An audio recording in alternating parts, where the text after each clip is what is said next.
अगदी थेट दृश्य आपण पाहतोय. राज ठाकरे आपल्याला या दृश्यात दिसत आहेत. मनसे अध्यक्ष राज ठाकरे वर्धापन दिन साजरा करण्यासाठी रायगडावर दाखल झालेत.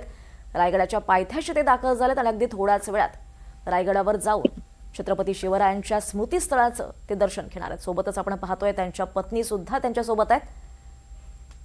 याआधी राज ठाकरेंनी मनसैनिकांना कालच मोठ्या प्रमाणात सहभागी होण्याचं आवाहन सुद्धा केलं होतं. आपण पाहतोय मनसेचे नेते सगळे मनसैनिक हे आज वर्धापन दिनानिमित्त रायगडावर दाखल होणार आहेत. शर्मिला ठाकरे, अमित ठाकरे राज ठाकरेंच्या सोबत आहेत. ही दृश्य आपण पाहतोय. आज महाराष्ट्र नवनिर्माण सेना आपला 20वा वर्धापन दिन साजरा करत आहे.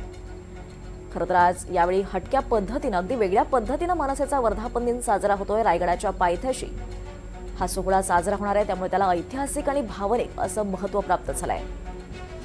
हे दृश्य आपण पाहतोय. पायथ्याशी आल्यानंतर आता राज ठाकरे हे आपल्या पत्नी शर्मिला ठाकरे काही मनसैनिकांसोबत रायगडावर दाखल होणार आहेत.